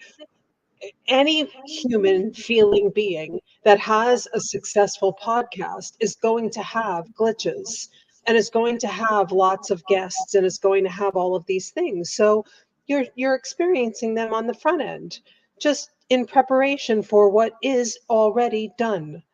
It's Yeah. already done. So might as well just get that all out of the way, right? It's like, oh, all right. And so so yeah, anybody that experiences that is all gonna already have that. Of course, that's part of having success, is having glitches, is having hurdles, is having things to overcome. That's just part of it.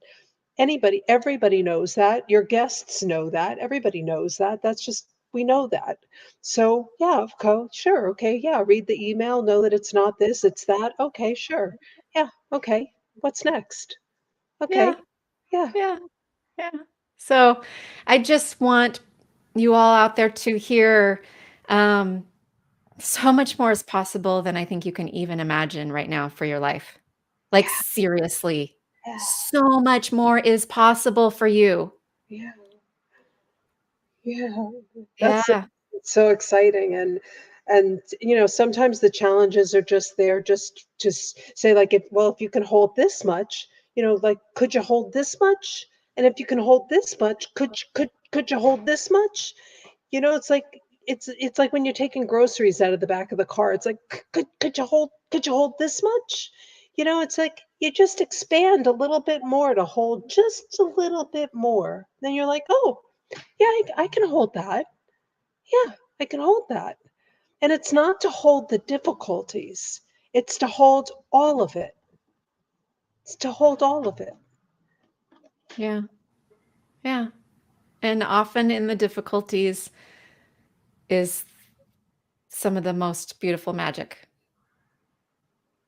Yeah. And I know Elise and I can speak from personal experience. And so it's just finding those gifts in there and again, living, first of all, starting to believe that more for you is possible than you even are aware of. And and just feeling more joy and more peace of mind in your life. That's what I always go back to, joy and peace of mind. And lowering the shoulders a little, taking a deep breath and feeling that way for most of the day or more of the day than you are now. Oh, thank you so much, Elise. Yeah, it's my pleasure. And Elise will be back for a full episode later, which will be super fun. And Yes. I'm so honored to know her and that she has welcomed me into her world as a friend and a colleague and and I also look up to her as a mentor too, as I watch what she does, and aspire to be, I love, she models a way to be for me that is really remarkable. And I highly invite you to follow her. So where can people find you? Really simple. On LinkedIn, on Facebook at Elise Craft. My website is elisecraft.com. And I am on Instagram at its_Elise Craft. I'm not that active on Instagram. My main platforms are Facebook, and LinkedIn is my home on the internet. And all of my offerings are on my website at elisecraft.com. And I'm Okay, here we very go. yeah, to reach out in Messenger. I answer everything personally. So anytime, if I can help in any way to, anything, just reach out. Thank you so much. It's my pleasure. I look forward to coming back and us really digging in. And it's just such an honor to be here and to support you and to watch everything that you're doing. I'm a huge fan. Thank you. Thank you. Thank you. Thank you. Yeah, Mwah. lots of love.